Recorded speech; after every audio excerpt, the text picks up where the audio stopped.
ചില യൂട്യൂബ് നടത്തുന്ന മനുഷ്യന്മാരോട് എനിക്ക് പറയാനുള്ളത് അതാണ്. ചില ക്യാപ്ഷൻ കൊടുക്കും, ഇതങ്ങോട്ട് ചൊല്ലിയാൽ നിങ്ങൾക്ക് മട്ടന്നൂർ ഇത്ര സൗകര്യം കിട്ടും, ആഖിറത്ത് പോയാൽ ഇന്നത് കിട്ടും, നാട്ടിൽ ചെന്നാൽ ഇന്നത് കിട്ടും, ഇത് ചൊല്ലിയാൽ നിങ്ങളുടെ എല്ലാ കാര്യവും രക്ഷപ്പെടും. അത് തുറന്നു നോക്കി ആ സംഗതിയിൽ പറയുന്നുണ്ടാവില്ല. പടച്ചോനെ പറ്റിക്കലായാലും ഒരു 30 മിനിറ്റ് കേട്ടു നോക്കുമ്പോൾ 1 മണി ആ പറഞ്ഞ വിഷയം ഈ എഴുതിയ പോയിന്റ് തമ്മിൽ ഒരു ബന്ധം ഉണ്ടാവില്ല. അപ്പൊ എന്തിനാണെന്നറിയോ? ആൾക്കാരെ പറ്റിക്കാൻ വേണ്ടി.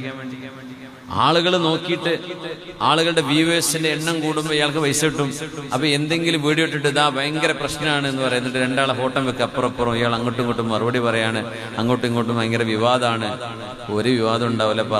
പറഞ്ഞ വിഷയമായി എഴുതിയ ടൈറ്റിലും തമ്മിൽ ഒരു ബന്ധം ഉണ്ടാവില്ല. റമദാൻ മാസത്തിൽ വരെ അത് ചെയ്യുന്ന മനുഷ്യന്മാരുണ്ട്. എന്തിനെന്നറിയോ? പൈസ കിട്ടാൻ വേണ്ടിയിട്ട്. സുബ്ഹാനല്ലാഹ്, എത്ര വലിയ പാതകമാണത്. ആലിമീങ്ങൾ, ഉസ്താദുമാര്, തങ്ങന്മാരും സയ്യിദന്മാരും അത് പറയുന്നവരൊക്കെ ഫോട്ടോ അപ്പുറം വെച്ചിട്ട് അങ്ങനെ അടിച്ചിറക്കുന്ന ഓരോന്ന് എന്തെങ്കിലും നുണയായിട്ട് ടൈറ്റിലും വെക്കും. നമ്മളൊന്നും പിന്നെ പറയാൻ പോവാറില്ല. ചെയ്യുന്നവര് ചെയ്യട്ടെ എന്ന് വിചാരിക്കല. അതിന് പറയാന്നിട്ട് എന്താ കാര്യം? അവരുടെ തിരുത്തൊന്നുമില്ല. അവര് അടുത്ത വീഡിയോ എന്നാൽ അതിനും വേറെ ക്യാപ്ഷറ്റ് വിടും. അവർക്ക് പൈസ ഉണ്ടാക്കണമെന്നേ ഉണ്ടാവുള്ളൂ.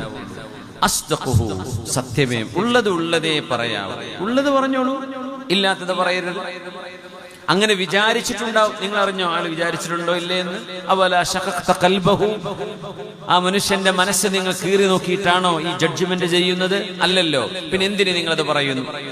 അങ്ങനെ ഉള്ളതുപോലെ പറയും. പെണ്ണുങ്ങളെ പ്രത്യേകിച്ച് നമ്മളൊക്കെ പെണ്ണുങ്ങളെ സംബന്ധിച്ചിടത്തോളം അവര് വളരെ ഇമോഷണലി ഇന്റലിജന്റ് എന്ന് പറയും.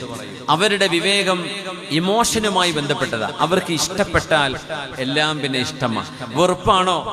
ആകെ വെറുപ്പായിരിക്കും. പുരുഷന്മാർക്ക് അങ്ങനെ ആവണമെന്നില്ല. നമ്മൾ ഏറെക്കൂടെ ഫാക്ച്വലാണ്. സ്ത്രീകൾ ഇമോഷണലാണ്. അതുകൊണ്ട് പറയുമ്പോ അവൾ ഇന്നത് പറഞ്ഞു, ഇവൾ അങ്ങനെ പറഞ്ഞു, ഉമ്മ പറഞ്ഞു, പെങ്ങൾ പറഞ്ഞു എന്നൊക്കെ പറയുമ്പോ പലതും പറയാത്തതും പറയപ്പെടാത്തതും ചിന്തിക്കാത്തതൊക്കെ ആയിരിക്കും. അങ്ങനെ ഒരിക്കലും ആവരുത്. നമ്മൾ മുസ്ലിമീങ്ങളാണ്. നമ്മളോട് വിശുദ്ധ ഖുർആനും പുണ്യ നബിയും പറയാ, നിങ്ങൾ ഉള്ളതേ പറയാവൂ, നുണ പറയരുത്.